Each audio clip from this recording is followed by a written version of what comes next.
Hello po, magandang umagang muli sa inyong lahat dyan sa Pilipinas.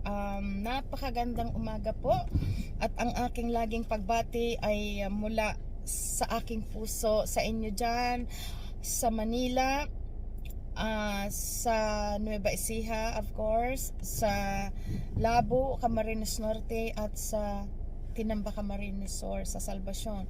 So, magandang umaga po itong ating muling pag-start sa isang aklat na kung saan ito ay ang aklat ng Thessalonica. Ano po? So, again, sa mga nakakasunod ay nandito tayo ngayon sa chapter 1 ng Thessalonica. At paki-check po ang inyong mga Bible at pakibukas na lamang at buksan niyo po ang Thessalonica. So ang Thessalonica pong ito, makikita natin dito, ito ang sulat na ginawa ni Apostol Pablo para palakasin ang mga Kristiyano sa Thessalonia. Binigyan niya ng pag-asang muli ang mga tao doon, pinaalalahanan muli ni Pablo. At natutukoy po kasi dito sa Book of Thessalonica, nandito yung mga katanungan kung ang isang tao ba ay kumbaga sabi doon, ang isang mananampalatayang namatay bago bumalik si Kristo, sila din ba ay maliligtas? So ipinapaunawa po dito sa Thessalonica, and then kung kailan babalik si Kristo. Okay, nandito po ang sa loob ng nakapaloob sa aklat ng ito. Kaya napakaganda po ngayon ang ating mga matututunan muli na paalala sa atin ng Diyos mula sa aklat sa sinulat ni Pablo sa aklat ng Thessalonica. So, kaya po lagi kong ini-encourage ang lahat sa atin na pag ganito nga na tayo ay nandito para makinig sa salita ng Diyos, mag-focus po dahil itong salitang ito pinapaabot sa atin ng Diyos upang maging handa tayo talaga bago dumating ang Panginoong Hesus. At ano ba ang mangyayari sa mga darating na araw? Lahat tayong Kristiyano, nalalaman natin na totoo ang Diyos, ang Panginoong Hesus, at alam natin na babalik siya sa tamang panahon. So tinuturoan tayo dito sa pamamagitan ng aklat ng Thessalonica, sa pamamagitan ng pagsusulat ni Pablo, ipinapaunawa sa mga Kristiyano ang patungkol sa bagay na ito na kailan siya babalik. At tulad ng sabi ko po, upang palakasin ang ating loob, na huwag tayong panghinaan sa mga anumang pinagdadaanan natin, dahil mayroon tayong blessed hope, mayroon tayong pag-asang inaasahan, mayroon tayong panibagong pag-asa dulot ng pagtitiwala po natin sa Diyos. Amen? So ito yung aklat ng Thessalonica. So pakikuha po, and then before that, mag-pray muna tayo nung kaunti for the guidance of the Holy Spirit. Okay, let's pray. Hallelujah. Aming Diyos na banal, lagi po naming sinasambit sa panalangin ito na kami nagpapasalamat sa bawat panalangin namin dahil pinaunawa niyo po sa amin na ikaw ang Diyos na naandyan sa kalangitan at minamasdan mo kami na yung mga anak.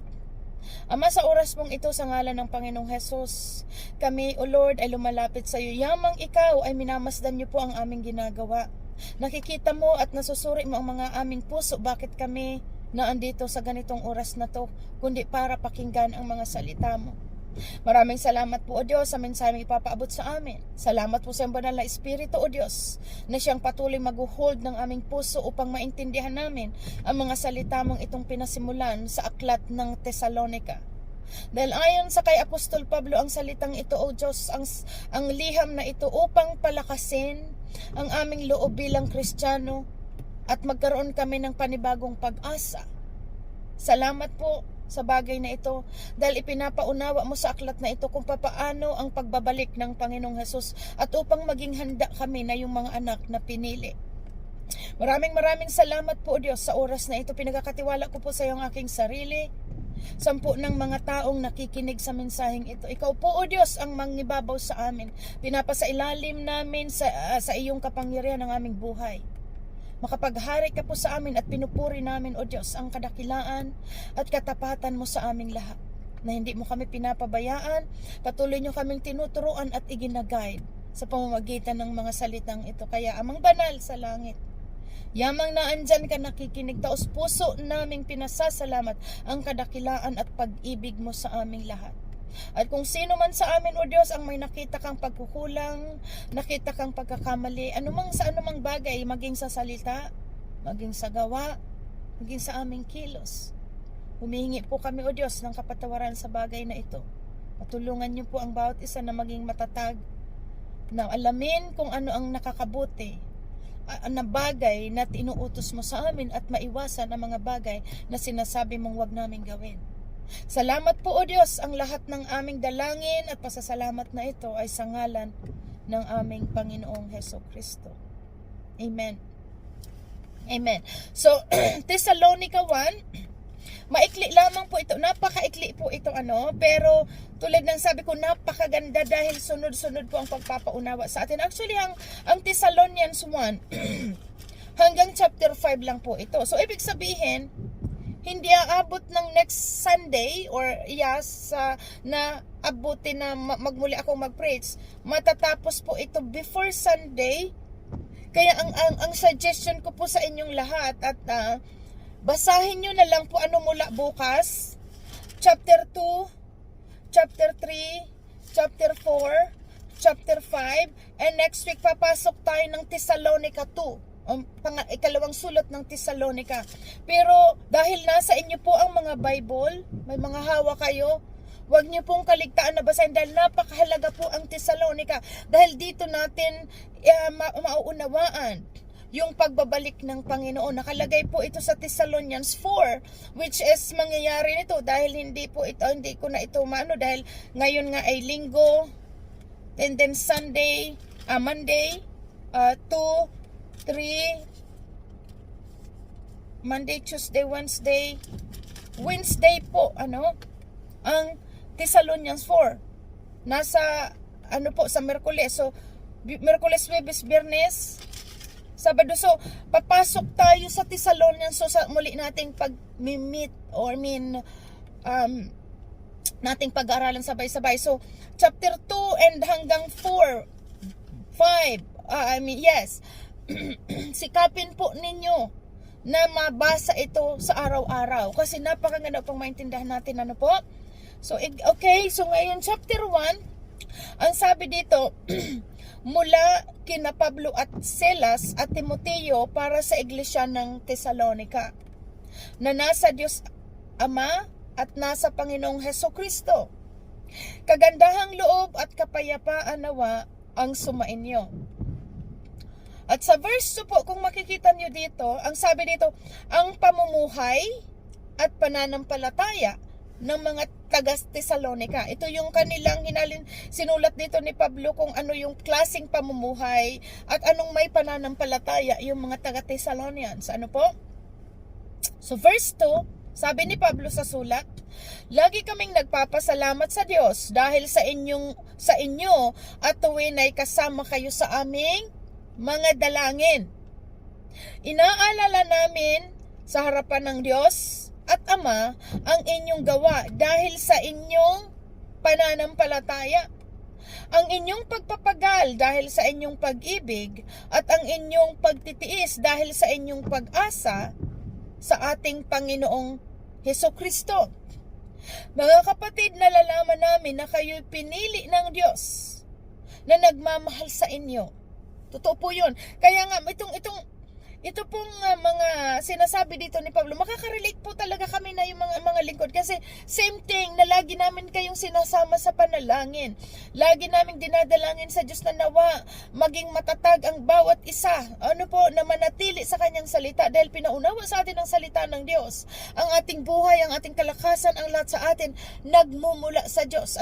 Pinaunawa sa atin na magkaroon tayo ng tamang pagre-response sa Diyos kung paano natin ipakita sa Diyos sa kabila ng kanyang pagmamahal at patuloy pinapakita sa ating kadakilaan, paano tayo magre-response sa Diyos na pinaunawa po sa atin ng salita ng Diyos. Ang taong nagmamahal sa Diyos ay sumusunod sa kanyang mga utos. At nalalaman natin sa pagbabasa natin ng salita ng Diyos ano ang command ng Diyos.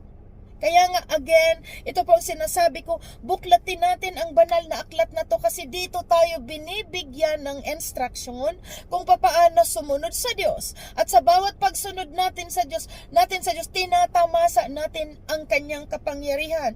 So ganito po ang pinapaunawa dito ni Apostol Pablo sa mga Kristiyano sa Thessalonica. And the same thing tayo din po ay mga Kristiyano, alam natin ito na mahal natin ang Diyos. At ganito ang sinasabi ni Pablo, mga kapatid, nalalaman namin na kayo ay pinili ng Diyos na nagmamahal sa inyo. Dahil kung hindi kayo pinili, hindi kayo nakikinig ng kanyang salita ngayon. Kung hindi kayo pinili, wala ang interest nyo sa pakikinig ng kanyang salita. Pero dahil malinaw na ang Diyos ang pumili sa atin, kaya naandito tayo nakikinig sa kanyang mga instruction. Verse 5, sapagkat ang magandang balitang lubos naming pinaniniwalaan ay ipinahayag namin sa inyo. Ito po yun. Ito yung magandang balita na ginamit ang mga apostol upang ipahayag sa atin ang kadakilaan at katapatan ng Diyos. Ito po ang sinasabi niya dito sa verse 5, sapagkat ang magandang balitang lubos naming pinaniwalaan ay ipinahayag namin sa inyo. Hindi lamang sa pamamagitan ng salita, kundi sa pamamagitan din ng kapangyarihan ng Espiritu Santo. Napakalinaw po ito at alam natin ang katotohanan, hindi ito maidideny ng ating buhay. Na nung binasa natin ang salita ng Diyos, nung taos-puso nating sinusuyod at sinasabuhay at pinaniniwalaan ang kanyang salita, hindi po ito nanatiling salita. Subalit nakita natin ang kapangyarihan nito sa ating buhay. Tulad ng sinasabi nito, sabi dito, hindi lamang sa pamamagitan ng salita, kundi sa pamamagitan ng kapangyarihan ng Espiritu Santo. Yun po ang nakita natin, yung kapangyarihan ng Espiritu Santo. Ano ang trabaho ng Espiritu Santo sa atin? Na ang trabaho ng Espiritu Santo sa ating buhay, siya po ang nag-uudyok sa atin na gumawa ng tama at layuan ang mga bagay na kasalanan. So malinaw nung tinanggap natin ang salitang ito, hindi lang nga ito naging salita. Dahil nararamdaman natin may nagsasabi na sa atin. Ano po? May nagbabago ng ating isip. At ito yung sinasabi dito, na kapangyarihan ng banal na Espiritu ng Diyos. Bakit naaalis tayo doon sa mga dating ginagawa nating makamundong bagay? Dahil ito sa salita. Sa salitang ito po na nasa pamamagitan ng kapangyarihan ng Espiritu Santo, pamamagitan ng Espiritu Santo, na kung titingnan natin po sa ating pag-aaral sa Galatians 5, na andoon yung bunga ng banal na Espiritu Santo. Pinakita sa atin doon ang bunga. Bunga ng kanyang Espiritu. So ito po ang hindi lang ito naging salita. At tulad ng ulitin ko, ang bunga ng Espiritu Santo, subalit ang bunga ng Espiritu ay pag-ibig, kagalakan, kapayapaan, pagtsatsaga, kabaitan, kabutihan, katapatan, kahinahunan, at pagpipigil sa sarili. So habang pong binabasa natin ang salita ng Diyos, ang Word of God, habang binabasa natin ito, hindi lang ito salita. Tulad ng sinabi nga, hindi lang ito salita, tulad ng ibang aklat, ng libro. Kundi ang salitang ito ay nagkakaroon ng kapangyarihan sa pamamagitan ng kapangyarihan ng Espiritu Santo. Yun yung pagpipigil sa sarili, kahinahunan, kapayapaan, pag-ibig. Yan po yung mga fruits na tinuturuan tayong magkaroon na tayo ng self-control. Ito po yung bunga na pinapaunawa po dito sa atin ng salita, na katotohanan. Alam natin ito sa ating sarili. Mula na nanatili tayo sa salita ng Diyos, may nakikita tayong kapangyarihan ito sa ating buhay.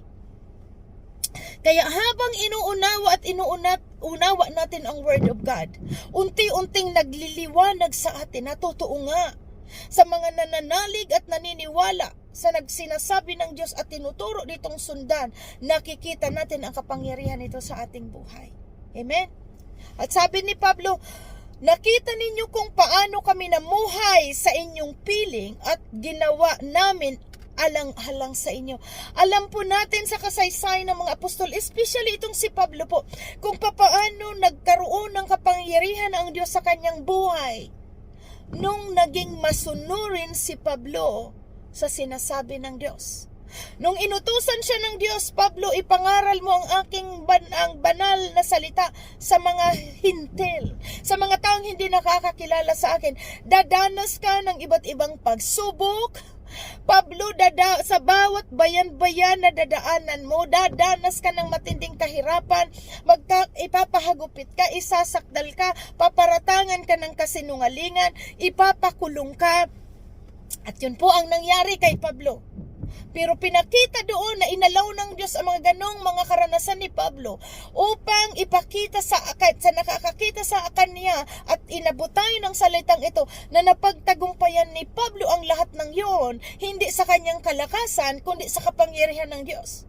Kaya ito ang pinaunawa sa atin nung makilala natin si Pablo, nung naunawaan natin ang kasaysayan ni Pablo ng kanyang paglilingkod sa Diyos.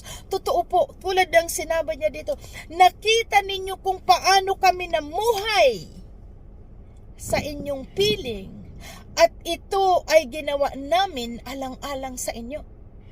Alang-alang sa ating mga Kristiyano. Bakit? Ang gusto ni Pablo makita ng tao na may isang mabuting Diyos. Ano po? Na may isang mabuting Diyos na mabuksan ang kaisipan ng tao, na ang Diyos ay mabuti kung sumusunod tayo sa kanyang mga utos. Ginawa nila Pablo ang lahat. Sinuong ni Pablo ang lahat ng mga danger sa kanyang paglilingkod upang ipakita sa atin na may isang Diyos na mabuti sa ating buhay. Verse 6, sinundan ninyo ang aming halimbawa at ang halimbawa ng Panginoon. Ito po, nasusundan natin through the Word of God kung ano ang ginawa ni Pablo nung dumaan siya ng mga kahirapan. Anong sabi ni Pablo po? Makailang araw lang ang nakaraan dito sa nabasa natin. Dumaan siyang nagutom, naranasan niyang nagutom, naranasan niyang nabusog, naranasan niyang naghirap, naranasan niyang yumaman, naranasan niyang naghikahos. Pero doon sa naranasang niyang yon, isa lang ang kanyang natuklasan sa bagay na yon. Up or down, isa lang ang nakita ni Pablo doong sikreto. Ano ang nakita niya? Na ang lahat ng bagay ay magagawa natin sa pamamagitan lamang ng lakas ni Kristo Jesus. So kaya ito sinabi niya, sinundan ninyo ang aming halimbawa at ang halimbawa ng Panginoon. Kahit dumanas kayo ng napakaraming paghihirap, tinanggap ninyo ang salita ng Diyos ng may kagalakan mula sa Espiritu Santo. Na despite sa mga pagsubok at mga trials kung anuman, nananatili ang isang Kristiyano tayo po sa salita ng Diyos at doon natin nakikita na the more dumadaan yung matitinding mga tensyon ng pagsubok, lalo naman pinapatatag tayo sa pamamagitan ng salitang ito. Ganon na ganon po ang sinasabi ni Pablo dito, tinanggap ninyo ang salita ng may kagalakan mula sa Espiritu ng Diyos. Kaya hindi tayo nag-give up dahil alam natin na talagang ang susi ng lahat ng tagumpay at ng pag-overcome sa anumang mga pagsubok ay sa pamamagitan lamang ni Kristo sa salita ng Diyos na ito po. Kaya't naging huwaran kayo ng mga mananampalataya sa Macedonia at Akaya. Ginagamit ni Pablo yung mga karanasan ng mga Kristiyano sa Thessalonica, at even ito sa Thessalonica, alam natin same thing, na kung ano ang nasasabi dito, alam natin po na maging sa ngayon sa ating buhay, ito at ganito ang katotohanan na ating dinadanas at nararanas sa pamamagitan ng kapangyarihan ng Diyos. Amen? Sapagkat hindi lamang ang salita ng Panginoon ang lumaganap sa Macedonia at sa Akaya sa pamamagitan ninyo. Ang inyong pananampalataya sa Diyos ay nabalita rin sa lahat ng dako, kaya't hindi na kailangang magsalita pa kami sa inyo tungkol dito. Napakalinaw sa atin pong lahat na balita. Ibig sabihin, nakalat. Dati sa atin lang, and ngayon dumating sa ating pamilya, dumating sa ating mga kaibigan, dumating sa ating mga kapitbahay, nababalita ang salitang itong ating tinanggap sa ating buhay. Ganito po ang sinabi, sapagkat hindi lamang ang salita ng Panginoon ang lumaganap sa Macedonia at Akaya sa pamamagitan ninyo. Ang inyong pananampalataya sa Diyos ay nabalita rin sa lahat ng dako, kaya't hindi kailangan magsalita pa kami tungkol sa inyo. Tayo na po ang nagsasabi doon sa mga kaibigan natin, kamag-anak natin, pamilya natin, katrabaho natin, na talagang totoo ang salitang ng Diyos na ito kumakalat. Totoo po itong sinasabing ito dito dahil sabi ko nga po, tayo din nakikita natin ito sa ating buhay, sa kasalukuyan na kumakalat. Dati, tayo lang nakakarinig. Pero bakit nga naiipasa natin sa ating pamilya, naipasa natin sa kaibigan, naipasa natin sa kapitbahay, katrabaho o sino man, kaklasmate man, dahil ito may kapangyarihan po ang salita ng Diyos. Verse 9, ang mga taga roon na rin ang nagbalita kung paano ninyo kami tinanggap. Sila rin ang nagsabi kung paano ninyo tinalikuran ang pagsamba sa mga Diyos-Diyusan upang maglingkod sa tunay at buhay na Diyos. Totoo po. Kung paano natin tinalikuran yung pagsamba sa mga bagay na walang buhay. Mga Diyos-Diyusan, nalaman nila yun, na tinalikuran natin at ngayon naglilingkod tayo at sumasamba sa tunay na Diyos sa pamamagitan ng Espiritu at katotohanan. Spirit, hindi natin nakikita ang Diyos but we feel God. The truth, walang ibang truth, is the Word of God. Kaya sinasamba natin siya sa Espiritu at katotohanan at maghintay sa pagbabalik ng kanyang anak mula sa langit. So habang hinihintay natin at nakaabide tayo sa Word of God, ito po ang sinasabi dito na pinapaalalahanan tayo ng banal na Espiritu ng Diyos. Yung tinanggap nating Espiritu ng Diyos na nag-uudyok sa ating puso. The moment na bumabalik-balik sa ating isipan yung mga bagay na makamundo, may nagsasabi na sa ating puso na wag. Nakukontrol na tayo na wag nang gawin yun dahil bunga ng banal na Espiritu ng Diyos habang naghihintay tayo sa pagbabalik ng Panginoong Hesukristo mula sa langit. Ito ay si Jesus, sabi po dito sa verse 10, at maghintay sa pagbabalik ng kanyang anak mula sa langit. Ito ay si Jesus na muli niyang binuhay, na siya ring nagligtas sa darating na puot ng Diyos. Purihin ang Diyos po sa kanyang mga salita. Again, napakaganda po ng Tesalonica. Dahil dito tayo may educate, dito mabubuksan ang ating kaisipan, ano ang mangyayari pagdating ng panahon. Anong mangyayari sa mga namatay na? Anong mga mangyayari sa buhay pa nang babalik ang Panginoon? Subaybayan niyo po ito, hilingin ninyo nating lahat ang pagtuturo ng banal na Espiritu. Buksan ninyo bukas ang chapter 2, sunod na araw chapter 3, and then chapter 4. Lagi niyong hingiin, Holy Spirit, teach me, O Lord. Dahil ayaw naming dumating ka na hindi namin alam kung ano ang kaparaanan mo sa iyong pagbabalik. Ano ang mga sinyalis mo bago ka bumalik na andito po sa Tesalonica. Kaya tinuturuan tayo dito ng Panginoon na magpakatatag kayo. Magpakatatag kayo sa inyong pinangahawakang mga salitang aming naituro sa inyo upang hindi tayo manghina bago dumating ang Panginoong Hesus. Manatili tayong nakatayo sa kabila ng mga grabing nangyayari sa kabilat kanan, mga pagsubok, maraming mga nakakatakot na na nangyayari sa kapaligiran. Tinuturuan tayong magpakatatag. At ang pagpapakatatag natin, hindi natin ito magagawa sa ating kaparaanan at sa ating kalakasan. Ang katatagan natin habang hinag-hold on tayo sa kanyang salita, pinaniniwalaan natin ang kanyang salita, doon tayo nagiging matatag. Dahil malinaw po, mawawala ang langit at lupa. Mamawala ang lahat ng bagay, pero mananatili ang kanyang salita. Jesus is the Word of God. So habang naka-hold on tayo sa Panginoon, dahil siya ay mananatili magpakailanman, doon din tayo makakapanatili dahil tayo'y nakapag-isa sa mananatili ng walang hanggan. Amen? So basahin niyo po, encourage everyone please.